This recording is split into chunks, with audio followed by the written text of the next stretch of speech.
हर वक्त दुनिया का कोई न कोई हिस्सा जल रहा होता है। ग्लोब पर नजर आ रही लाल बिंदु वाली जगहों पर इस पल में आग की चेतावनी दी गई है। जंगल की आग यानी दावानल लगातार पहले से ज्यादा तेजी से लगने लगी है। एक्सपर्ट्स इसे क्लाइमेट चेंज का असर मानते हैं। पानी की बौछार से आग बुझाने के परंपरागत तरीकों से आगे बढ़कर एजेंसियां नई नई तकनीकें आजमा रही हैं। आइए जानें ऐसे ही कुछ तरीकों के बारे में।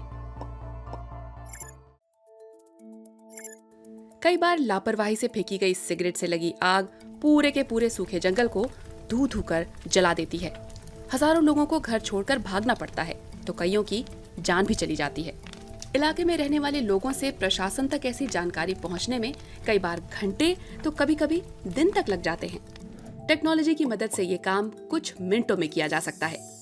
कई कंपनियां आर्टिफिशियल इंटेलिजेंस का इस्तेमाल कर रही हैं। इनके सॉफ्टवेयर सैटेलाइट से मिली फोटो और जमीन पर मौजूद सेंसरों का एक साथ विश्लेषण कर पाते हैं। अगर कहीं धुआं उठे या इलाके के थर्मल इंफ्रारेड डेटा में बदलाव दिखे तो सॉफ्टवेयर फौरन इसे पकड़ लेता है।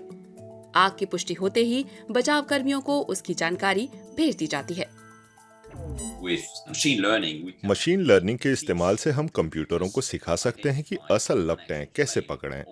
ऐसी तकनीक भी है जिससे अलग अलग तरह की लपटों की पहचान की जा सके। ये फर्क पता चल सके कि लपटें एक ही जगह पर हैं, जैसे कि पावर स्टेशन में, या फिर जंगल की आग जैसी लपटें जो लगातार जगह बदल रही हैं। ऐसी ऑटोमेटिक डिटेक्शन की तकनीक काफी काम आती है। इस बेरोक टोक बढ़ने वाली वाइल्ड फायर को जल्द से जल्द काबू करना जरूरी होता है, वरना अपनी रॉ में बढ़ती लपटें इतनी जल्दी जल्दी दिशा बदल सकती हैं जैसे हवाएं। ऐसे में फायर मैप नाम की तकनीक बहुत काम आती है। ये अगले कुछ घंटों में आग के बढ़ने की दिशा का अनुमान लगा सकती है। इसमें भी आर्टिफिशियल इंटेलिजेंस यानी एआई की तकनीकें काम आती हैं, जो मौसम, जंगल के सूखेपन, आग के ऐतिहासिक डेटा जैसी जानकारियों को जमीन पर लगे सेंसरों और सैटेलाइट से मिली जानकारियों के साथ मिलाकर बहुत जल्दी से रिकॉर्ड तैयार करती हैं। ऐसे सॉफ्टवेयर भी बन चुके हैं जो एक मॉडल के तौर पर दिखाते हैं कि वाइल्ड फायर किस तरह से आगे बढ़ेगी।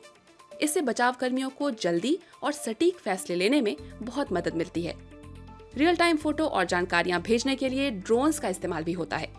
ड्रोन का फायदा ये है कि वो धुएं के बीच भी उड़ सकता है और रात के अंधेरे में भी।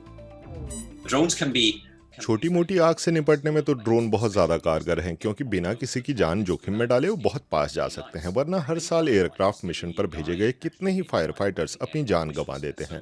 तो अगर केवल इस एक एंगल से भी देखा जाए तो खतरनाक जगहों पर इंसान के बिना काम करने वाली तकनीक भी अपने आप में बहुत बड़ा फायदा है। लेटेस्ट तकनीक वाले ऐसे हेलमेट भी बन गए हैं जो दमकल कर्मियों के काम आते हैं। इनमें ऑगमेंटेड रियलिटी यानी एआर टेक्नोलॉजी और थर्मल इमेजिंग का बेजोड़ मेल है, जिससे फायर फाइटर्स धुएं और अंधेरे में भी देख पाते हैं। इससे बेहतर क्या होगा अगर वाइल्ड फायर लगने ही न पाए। अमेरिका के कैलिफोर्निया राज्य को देखिए, जो साल दर साल इसे झेलता है। राज्य की फायर फाइटिंग एजेंसी ऐसे कंप्यूटर मॉडलों से काम लेती है जो रोज वाइल्ड फायर के खतरों का पूर्वानुमान जारी करते हैं।